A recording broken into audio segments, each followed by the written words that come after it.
Guitar geeks, amplifier aficionados, and purveyors of effects pedals. Today on the 7-minute mark, we're going to check out how I do some vocal tracks on my new song Razorblade. Let's get right into it.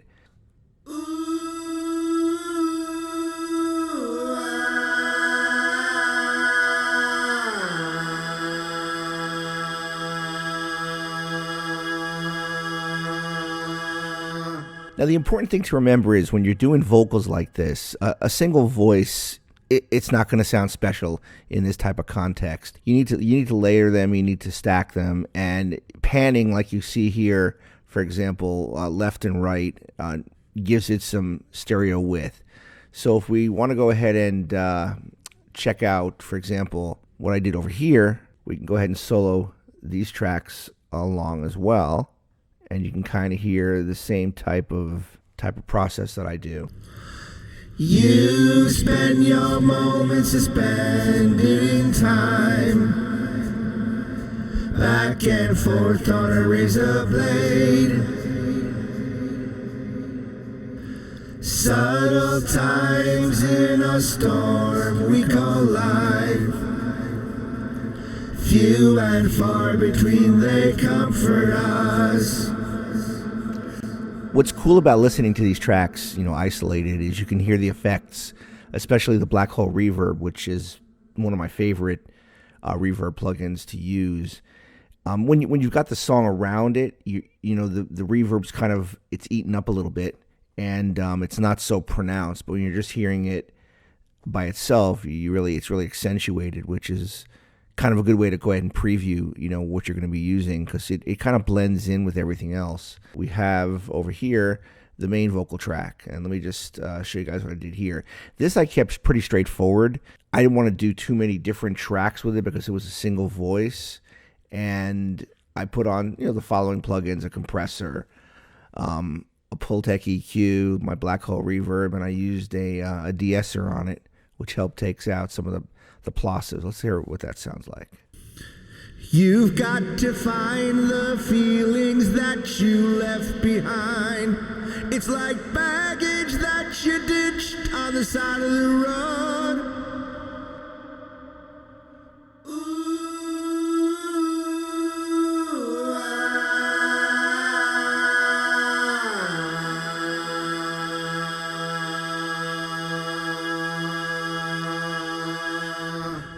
Catch a tiger by the toe, then let it go.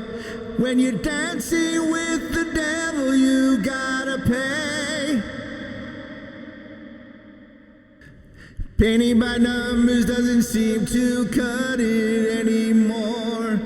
You need an ace of spades tucked inside your sleeve.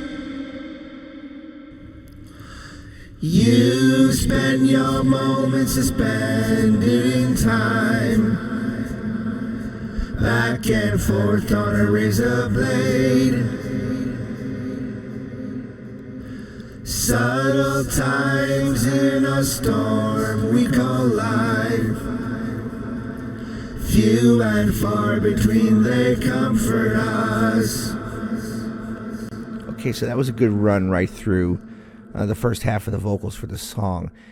You've got to have a strong performance going into the session, because there's an old saying, fix it in the mix.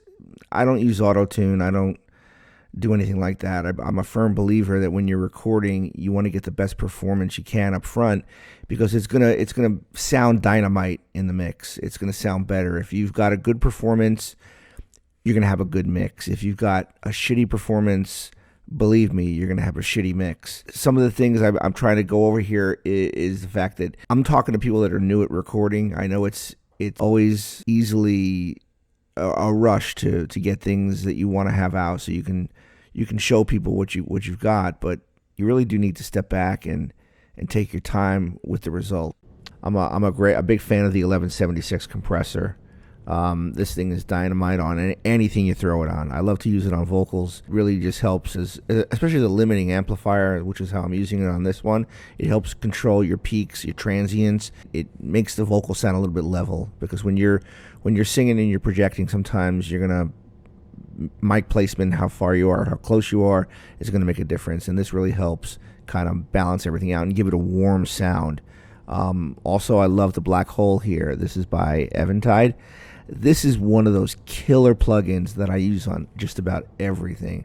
It's otherworldly on some of the effects, and it's just an amazing plugin. I highly recommend that.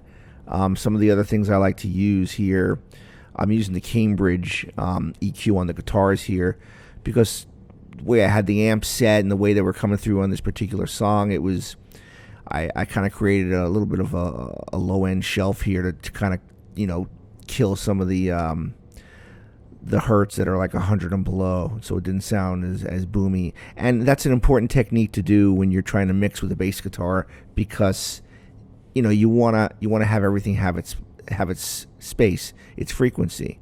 And a guitar is more of a mid-range instrument. You've got to let the bass drum and the bass guitar have their room as well. So sometimes you lift some of this, you scope it out here, as you can see, and it gives you a better balance, more of a mid-range sound.